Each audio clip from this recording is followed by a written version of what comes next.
안녕하십니까. S&P 경영자문의 이문환입니다.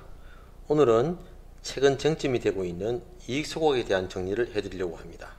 이제는 많이들 알고 계시겠지만 잠시 설명드리면, 이익소각이란 회사가 발행한 주식을 주주와 회사 간의 주식 매매 계약을 체결하고 그 기업이 보유 중인 이익잉여금으로 주식 취득대금으로 지급하고 매입한 주식을 일정 기간 내에 소각하는 것을 말합니다.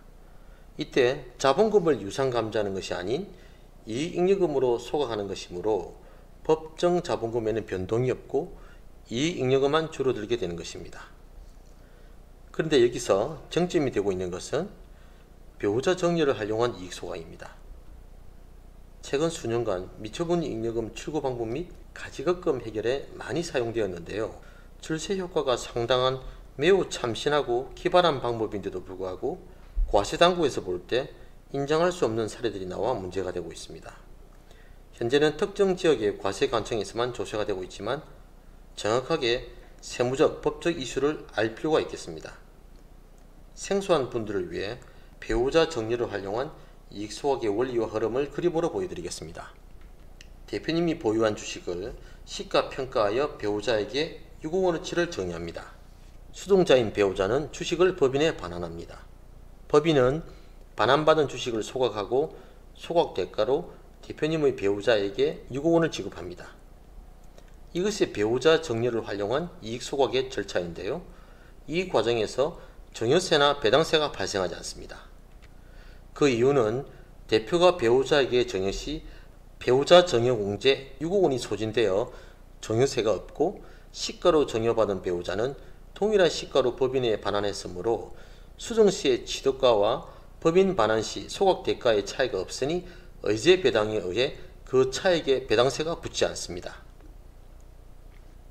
참고로 의제 배당이란 수정시의 취득가와 법인 반환시 소각대가의 차이에 의한 배당을 의제 배당이라 하여 그 차액에 대해 배당세를 물리는 것이죠. 소득세법 제17조 의제 배당 관련 자료입니다. 소득세법 제17조 1항의 3호에는 의제 배당도 배당소득이라 나와 있고 2항 1호를 보면 1항의 3호에는 의제 배당이란 다음 각 후의 금액을 말한다고는 주식의 소각이나 자본의 감소로 인하여 주주가 취득하는 금전, 그리고 끝으로 가서 그 주식 또는 출자를 취득하기 위하여 사용한 금액을 초과하는 금액이라 규정합니다. 그 주식 또는 출자를 취득하기 위하여 사용한 금액을 초과하는 금액은 의제 배당으로서 배당소득이라는 의미입니다. 즉 감자 또는 소각 시 취득가와 소각가의 차익으로 이익을 본 곳에 세금을 물린다는 것입니다. 고등법원, 대법원에서 주식을 취득하기 위해 사용한 금액을 초과하는 금액만 의제 배당이라고 확인시켜 주었습니다. 즉 가격 차이가 없으므로 세금이 없다는 것이죠. 그럼에도 불구하고 정점이 되는 것은 과세당국의 입장은 국세기본법상 실질과세의 원칙을 들어 실질이 아닌 거래에 대해 제재를 하려는 움직임이 있습니다. 국세기본법 제14조 3항에 실질과세에 관한 규정이 있는데요. 제3자를 통한 간접적인 방법이나 둘 이상의 행위 또는 거래를 거치는 방법이라 되어 있습니다. 그렇다면 실질과세를 근거로 최근 문제가 되어 부인된 두 개의 케이스를 보겠습니다. 이 케이스는 배우자에게 주식을 정여하고 배우자가 법인에 반환한 주식 소각 대가를 다시 대표인 배우자에게 대여 약정을 하고 대여한 그 대금으로 가지급금을 처리한 케이스입니다. 두 번째 케이스는 배우자 간 교차 정여하고 당초부터 자본을 감소시킬 의도였던 하나의 거래로 보는 것입니다. 위 두 건 다 국세기본법 제14조 3항의 실질과세 원칙에 어긋난다고 판단한 것입니다. 최근 몇 년간 가지급금을 배우자 정려를 활용한 이익소각 방법으로 해결한 법인들이 많아졌습니다. 배우자 정려를 활용한 이익소각 방법이란 배우자 간 정여 시 6억 원까지는 정여세가 없으므로 법인 대표가 본인이 소유한 주식 중 일부를 배우자에게 정여하고 법인은 정여받은 배우자의 주식을 취득한 후 소각하는 것입니다. 여기서 문제가 되는 것은 법인에 대표자에 대한 가지금이 존재하고 배우자가 법인으로부터 받은 소각대금을 금전 소비대차 계약에 따라 법인 대표에게 대여하고 법인 대표는 배우자로부터 대여받은 금액으로 법인의 가지급금을 상환한다는 것이 문제가 되는 것입니다.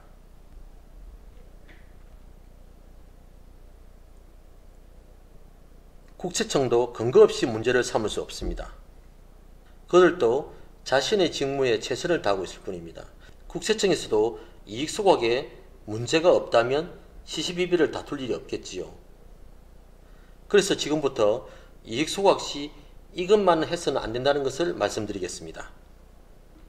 첫 번째, 이익 소각 절차에 있어 세법, 상법상 규정을 지키지 않는 것입니다.